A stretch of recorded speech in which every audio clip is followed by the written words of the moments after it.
all our health problems, if any case, 90 to 98% of our healthcare problems begin from a messed up gut.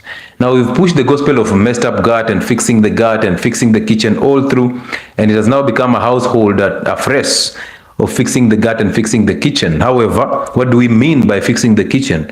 What do we mean by fixing the gut? What is the gut in the first place? There's somebody who is joining in for the first time and they're wondering, what is a gut? What is a gut? What are they saying we fix our kitchen? Are they meaning we change the cabinets? No. The gut is the tube that starts from the mouth all the way to the exit, the anus. That is what we call the gut. And everything that happens in that tube is our business. Why is it our business? Because all, if not most, if not all the healthcare conditions begin from a messed up gut. That's the reason why we're here tonight. We are here to talk about fixing this gut. Not necessarily fixing the gut, but fixing the leaky gut. And what is a leaky gut?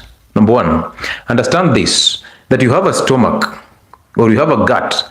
You are born and it was designed perfectly to actually protect you. In your mouth, you have the teeth. Of course, you're not born with teeth, but you develop the teeth. And these teeth are there intentionally to help you chew food so that it makes it easier for you to actually digest and absorb. It also increases the surface area under which enzymes act on this food to actually help you in adequate digestion. So most of you, food gets into the mouth before you even chew it appropriately or adequately, it's already going, you're already swallowing. Why are you in a hurry? The way you eat, the rate at which you eat, the behaviors that you exhibit on that eating table, the respect that you put in when you're eating or on that table really shows us who you are as an individual. Okay, you're there, you're smacking your lips as you eat, you're so much in a hurry to finish this food as though you just came out from prison. So you're actually not even digesting the food in the mouth adequately so that you can actually make it easier for your gut to digest. That is one of the mistakes that we do when you're chewing food. Number two, in your mouth, there's a time you grow these milk teeth as a child or as a baby. And then as you grow older, you lose these milk teeth, and then you grow the molars, the premolars, and the canines and the incisors. That is nature speaking to you. It's telling you it's already time you should drop the milk and now focus on eating real fiber, eating meats. Eat real food.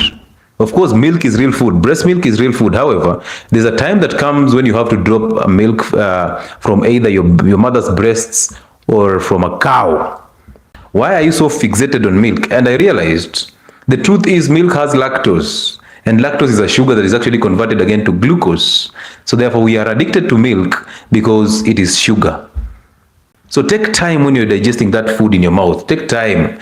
Eat in a good pace. And I know you'll start saying, oh, you know what? If I eat slowly, my tallow will start solidifying on the plate and I'll end up not eating the food. I'll lose the appetite. No problem. If you lose appetite, the better, because again, you're not designed to eat all the time.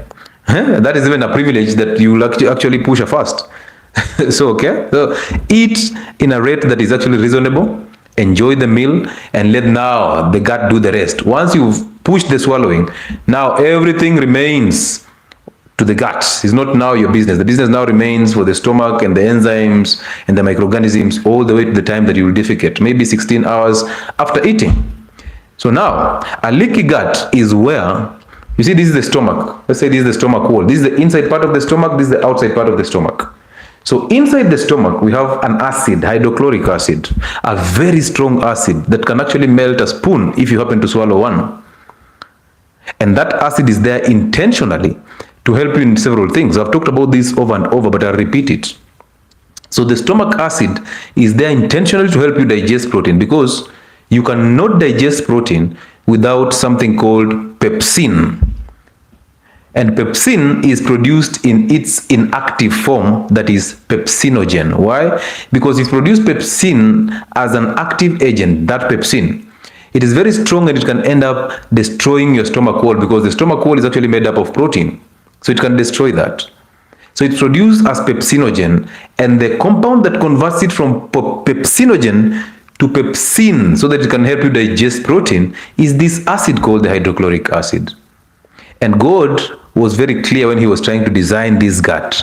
So he put that acid there intentionally to help you activate pepsinogen to pepsin, and then this pepsin will be utilized in digestion and tearing down of larger chunks and molecules of protein, so that now you have the polypeptides that will be chopped off easily with the pancreatic proteases in the small intestines to release amino acids that you will now absorb in the small intestines. So when you eat protein, you don't absorb meat.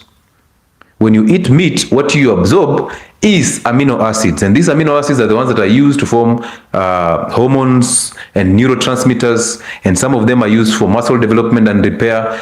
But when you overeat protein, listen to this keenly. When you overeat protein, those people who like eating lean meat, if you overeat protein, you end up over consuming the amino acids.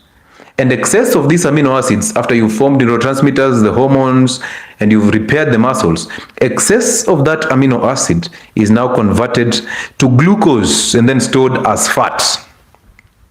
So when you hear somebody saying, if I eat meat, I'll grow fat, it is true. But the truth is in eating the lean meat and not the fatty meat.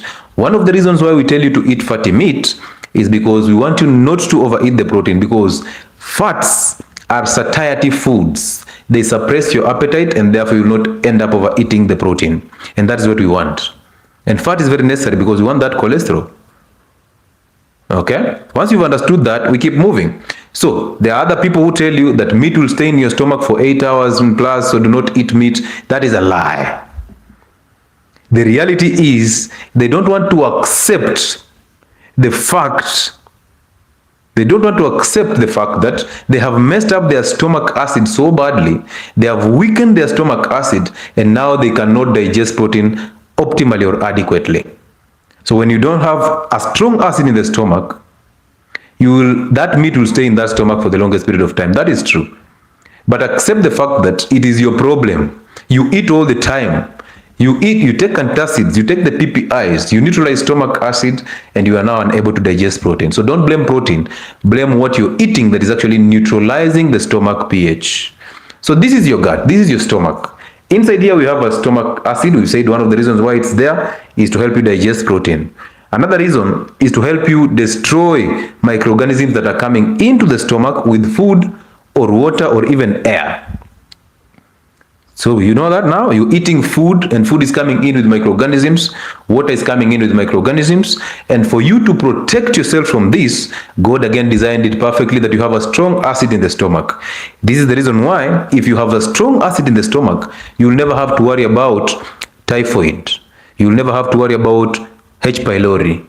You'll never have to worry about cholera. You'll never have to worry about brucellosis. So the problem with us is we weaken the stomach acid and then we blame the microorganisms for attacking us. If you don't have an army, you expect to be attacked definitely. So it's your own problem. Fix the problem by concentrating stomach acid. Number 3, there is a sphincter here called the cardiac sphincter. Cardiac means the heart. So if you want to remember the name of that sphincter, simply know it's cardiac because it's near the heart. So it's the cardiac sphincter. And this sphincter makes sure nothing comes back from the stomach back into the esophagus to hurt you, because you see, for the stomach, we have a thick layer of mucus, we have bicarbonates that actually coat the stomach wall so that the acid does not get in contact with the stomach wall and destroy it. But in the esophagus, you don't have those mechanisms. So when the acid comes back into the esophagus, it can actually burn you to death. So again, God understood his assignment. So what did he do? He gave you that strong acid and then put a sphincter here. And then connected this sphincter through the vagus nerve all the way to the brain.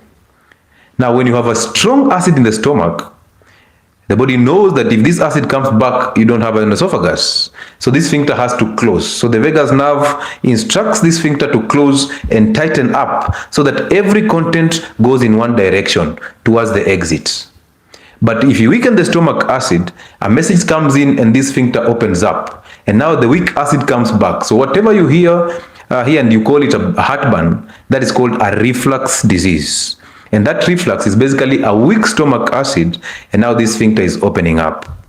Now you know of people who keep on saying, you know what, Dietary, I have hyperacidity. Oh, I have acid, niko na acid. Of course you do have an acid. Just the same way you say, niko na tonsils. Yes, everybody has tonsils. Yours is tonsillitis. It's not tonsils. We all have tonsils. We all have an acid in the stomach. So when you tell me, doctor, I'm suffering from acidity, I'm like, yes, you're not suffering. Acidity is well for you. It's actually good for you. So inside that stomach, we need to have that acid. When you have something called hyperacidity means excessive production of the stomach acid. Now, how can you just sleep one day and wake up and your stomach is busy producing excess acids for no good reason? It doesn't make sense. Is this not a pharmaceutical company's way of marketing their antacids? So that if you have hyperacidity, you're basically telling us you have a tumor in the stomach that is actually causing excessive production of the acid. Go to hospital, get the diagnosis, remove the tumor, you go back to normal. Is that simple? So when you tell me I have hyperacidity, I'm looking like, hyperacidity. You don't have hyperacidity. What you have is a weak acid in the stomach, and this sphincter opens up, and that weak acid comes back and now starts to corrode your esophagus. This can actually cause you esophageal cancer, the cancer of the esophagus. That corrosion and that destruction of those epithelial cells that line the esophagus. But normally what we experience is just a weak acid, and then we get that sensation that burns here. We call it a heartburn, but in real sense it's a reflux of the stomach content. So how then do you heal a reflux? Simply concentrate stomach acid. We will talk about how. That will tighten the sphincter and everything goes in one direction and you're good to go. This is the same concept in pregnant women. Because the pregnant women now, the womb is pressing against the stomach and the content of the stomach are coming back to hurt your esophagus. So tighten this sphincter by concentrating stomach acid, and even if your baby is growing, nothing is going to hurt you. And if it does, it shall not be severe. So you have an acid here. We've talked about now the reasons why you have that acid. Now, outside this stomach wall, we have blood vessels. So it's lined with blood vessels, and these blood vessels are intended to help you when you are absorbing food from the stomach, which happens rarely. In the stomach, you rarely absorb. There are very few things that you can absorb through the stomach. Alcohol, maybe glucose, and water. Very few. All others are going into the small intestine. But the gut is lined by a network of blood vessels, a rich network of blood vessels. The reason is when you absorb food from the gut, it has to go direct into the blood vessels and into the blood, and then it's carried all the way to the liver for metabolism. That statement is very intentional. People who tell us that sugar is natural sugar, that when I eat sugar cane, I've taken natural sugar, simply understand your body does not even know sugar cane. Your body does not even know bread or brown bread. It doesn't know colors. So when you eat bread, what you are going to absorb from that bread, what the body knows is glucose. So by the time it's getting into the stomach wall, into the bloodstream, is not sugar cane anymore, is not bread, is not natural sugar or synthetic sugar. It is glucose or fructose or lactose. Now you've absorbed glucose into the bloodstream, it is carried all the way to the liver, and it's metabolized into the pathways of glucose metabolism. The same happens to fructose, same happens to lactose or galactose. So stop thinking that your stomach knows that you've eaten natural sugar. Okay? It doesn't. Now, again, that gut, apart from it being lined by blood vessels for absorption of food, it is lined by the immune system, the lymphatic system. And the work of the lymphatic system, one, of course, is to provide the army to protect you from diseases, the immune cells. The macrophages, the lymphocytes, the neutrophils, all these types of white blood cells. But most importantly, as blood is going through these blood vessels, there is that blood filter that is coming out of these blood vessels. It's just like when you're sweating. That filter is coming from the blood vessel pores, and this is actually picked up by the lymphatic system and is drained into the kidneys for you to urinate. It also does the cleaning of the system, the lymphatic system. Now, why am I mentioning this? Why am I taking you into that stepwise manner? The reason is because this lymphatic system has the immune cells, and any content that is inside the stomach is not known or is not identified by the immune system. So the immune system does not recognize any stomach content. Which means if anything from the stomach comes and gets in contact with the immune system will start to overreact. It doesn't know it. It has not marked it as its own, because the immune system, for it to protect you, it must mark your cells as its own. So it must identify that the green cells that I'm marking with green are my own cells, so I cannot destroy them. But the ones that are marked red, they are not our own cells, so therefore we have to destroy them. Okay? Good. So now, you've eaten something and it has passed through a porous gut and encountered the immune system, and since the immune system does not recognize it, it overreacts. Now hold that thought until we go back to explain the leaky gut. Now, as long as your stomach wall is this intact, you will never suffer any problem. But look at it this way. There are foods, there are medications, there are substances that actually destroy the integrity of the stomach wall. Remember that stomach wall is lined by a thick layer of mucus. It is lined by, and mucus is 95% water. So that's why rehydration with salt and water is very important for anybody who is suffering from ulcers. That layer of the stomach is also lined by bicarbonates, so that when the stomach acid starts to get in contact with the stomach wall, the bicarbonates neutralize it, and then the stomach wall is safe.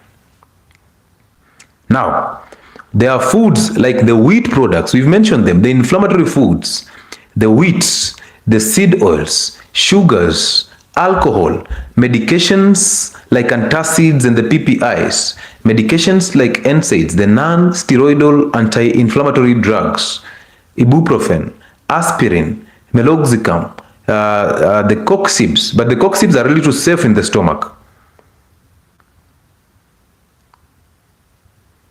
These other NSAIDs that all of you take for pain, menstrual pain, arthritis pain, and all these headaches and all that, and the back pains, they come in and destroy the gut wall directly.